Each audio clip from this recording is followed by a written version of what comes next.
When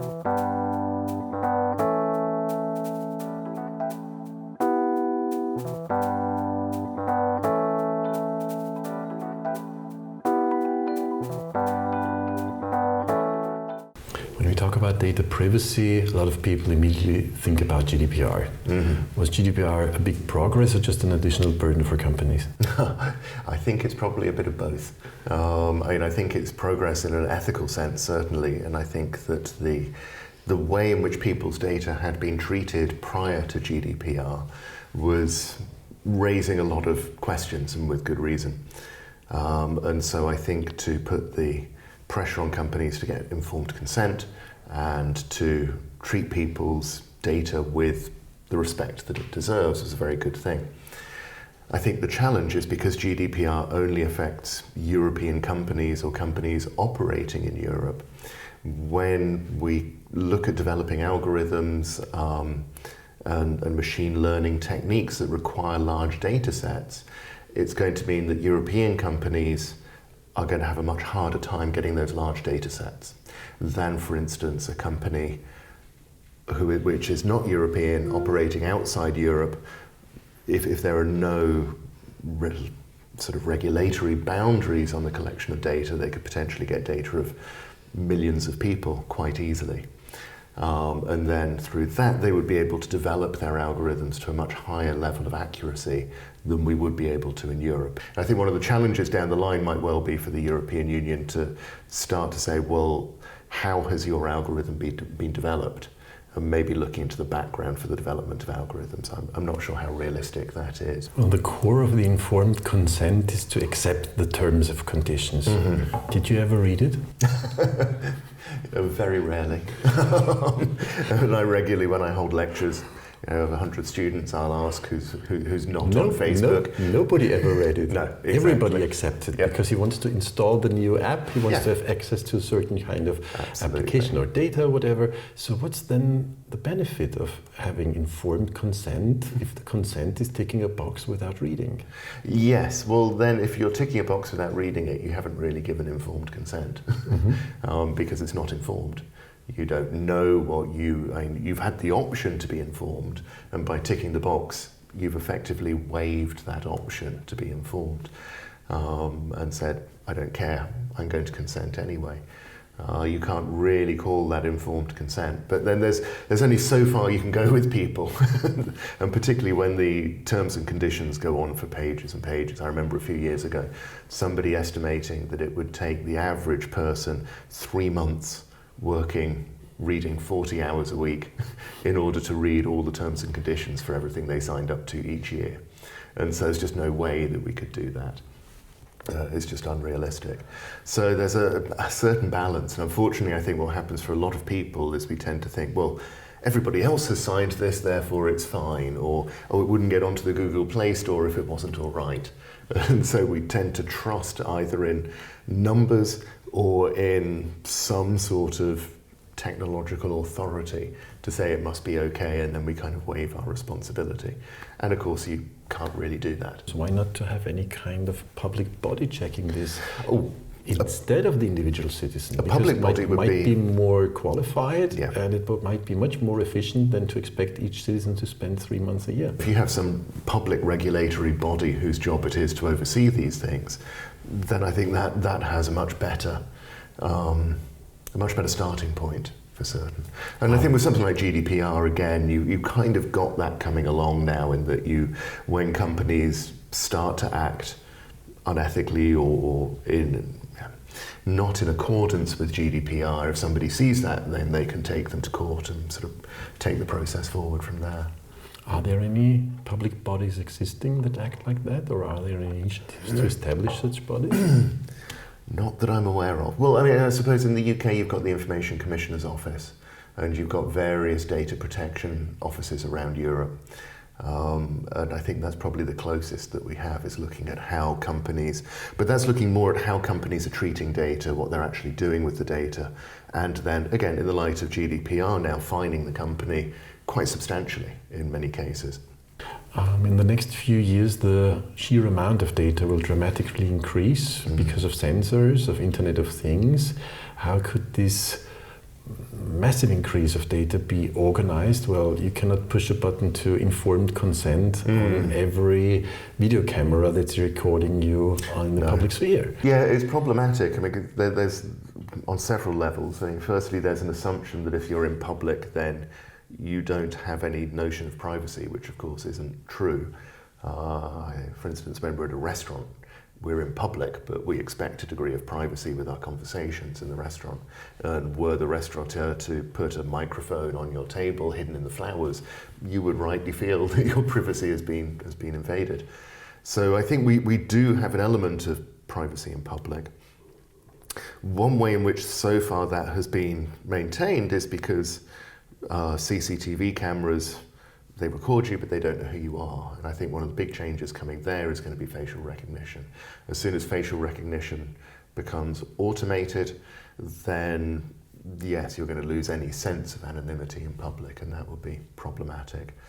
I think it was in Wales where the police had run a video camera, or a series of video cameras using facial recognition on a sports stadium. I think it was a football stadium. And over the 9-month period of the trial, it got more and more effective in that time. Still not anything like 100% effective. And I believe it's being trialled in New York as well, in New York City. But again, the efficacy is not quite at a level where, it's not 100%. But I can see that day coming in the next decade where, there will be a machine, basically saying, oh, this is Kevin Macnish walking down this street. It might be that nobody actually ever looks at that, and that would be better, but still problematic. So you said there's nobody looking at it. Well, perhaps no human being, perhaps an algorithm. Just exactly. It'll just be a machine going through it. And obviously there can still be consequences to that, and so that's why it's problematic. I think there's a difference between a machine looking at it and a human looking at it from a privacy perspective, but I think from the consequences of the action could be even worse when it's a machine looking at it. What is the difference regarding privacy?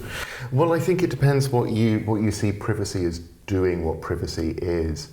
So I see privacy as a question of somebody accessing information or space about you.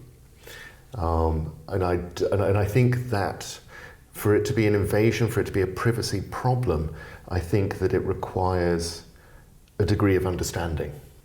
So for instance, if you wrote a diary and you wrote it in Russian, let's say, which I have no understanding of Russian, I could look at your diary and there would be a sense of an invasion of privacy that I'd looked at your diary, but it wouldn't be nearly as big an invasion of privacy as if you kept your diary in English and I read through it and then I understood everything that you were saying to your diary. So I think there needs to be this level of understanding for a privacy invasion to occur. And so I think at the moment, machine learning and algorithms just aren't there to bring about that invasion of privacy, whereas obviously for a human, it is there. What kind of data are we talking about when we talk about big data and artificial intelligence? Because normally these two are closely linked. You can't train artificial intelligence without big data. What are the main sources of big data nowadays, and what of these sources are well known to people, and what others might not be so well known? Well, I think, as you said just a few minutes ago, the fact that we're getting so many more sensors in our lives, the sources of the data are going to multiply exponentially. So right now, medical data is an obvious one, where there's a lot of medical data around because that's been collected over the years. There is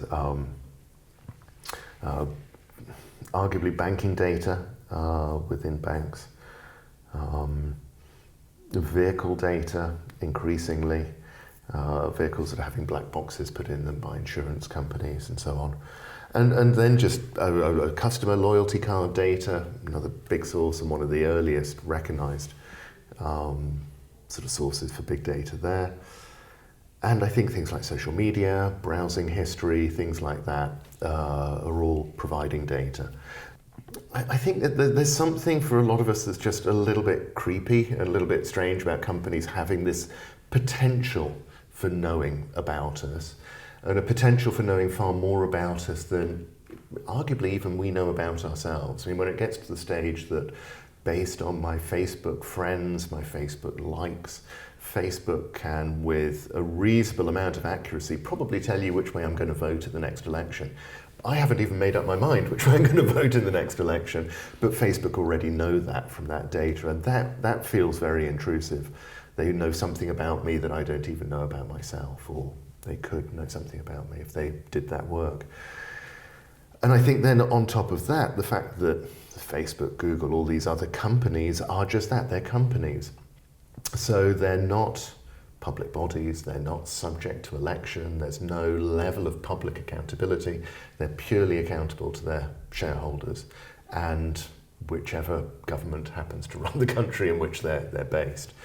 And so I think that it leads to an uncomfortable situation. There's a potential for abuse there, which I think is concerning. And I think that's with the companies. Of course, there's then the problem that governments and companies talk to each other. Governments can demand that data from a company, or they can take the data from the company in various different ways. And then all of a sudden governments then start to have this level of information about us, which is once more, I think, problematic. So at least, although governments obviously have been collecting data about their citizens for generations, and particularly with the welfare state, they collect all sorts of information about us in regular censuses. We know the data that they're collecting because we fill that census data out. And so we decide how we're going to respond to religion. We decide how we're going to respond to sexuality. When the government are collecting that data and we don't know what they're collecting, we don't know what they have on us, that I think then becomes problematic from a democratic perspective as well. There's a legitimate interest of people regarding their privacy. There's an economic interest of companies. How can we organize a societal discourse about these quite tricky issues? Yes. Well, I think there's an economic interest in individuals as well, because we get so many of these conveniences and these benefits effectively for free. You know, we're not paying for Facebook, we're not paying for Google in the sense of paying up front and laying out money. The reason they're free is because we're giving all this information across and the advertising comes back to us. And so it's the advertising ultimately that pays for it. And provided people are aware of that exchange and aware of the degree of the exchange, then I think it is less problematic, because I think that we have a certain freedom to dispose of our views and our activities as we want. But I think we also should have a certain right to restrict some of that. And the fact that the internet now is so prevalent in society, it's very hard to do very much without going online at some point. It makes it harder and harder for me to choose not to share my data. There's a potential for paying in order not to share your data, but then that becomes problematic as there's an exploitative aspect. The people who can't afford to pay but still need to access, therefore, you know, their data gets taken. It's only the wealthy who can afford to say, well, I can buy my privacy. And so that's problematic as well. At the moment, there's no obvious easy solution, I think, to this issue, other than some sort of dialogue between the companies collecting the data, public regulatory bodies, and the public themselves coming into discussion to say, well, this is reasonable, this isn't. This is what we think is an acceptable behaviour, and this is not. And so it would sort of be preferable, I think, for society for people to be more involved in the development of these products at an earlier stage. So being brought in by the companies pretty much from the ground up and saying, let's have stakeholder meetings about products that we're thinking about designing. And let's have stakeholder groups come in and look at the process as the design is progressing, so that you have groups in society coming together and assessing this and saying, well, we think this might be a problem and we think this would be fine. So that might be one way forward in which we could go with that.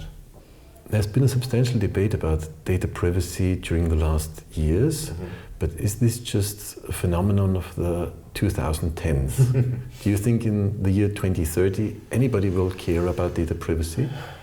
Yeah, I think so. I think we still will. Invariably, when you say about people caring, that often involves some scandal. You know, we don't care while everything's going fine, and we tend to be fairly relaxed and comfortable with life while everything's going well. And then when a problem happens, that's when we wake up and say, "Oh, how do we get here?" And I think the Snowden revelations were a good example of that. So I was living in America when 9/11 happened. And immediately afterwards, there was this huge, understandably a huge outpouring of grief and anger and a sense of we don't care what it takes. Even if you have to collect all the data of every American citizen, just get the guys who did it. And there was very much that sense in the community. 12 years on, Snowden releases all this information about how much data the American intelligence agencies and other intelligence agencies were collecting, and then there's this huge outpouring of this has gone too far. You shouldn't be collecting this much information anymore. And so I think that we're probably in a similar boat as regards the data being collected by companies. Again, more recently, I suppose we've had the Cambridge Analytica scandal now, which has brought all this back into mind as regards Facebook and how much we put onto social media, and the fact that that can then be twisted and used against us to sway how we vote in elections. Thank you very much. Sure.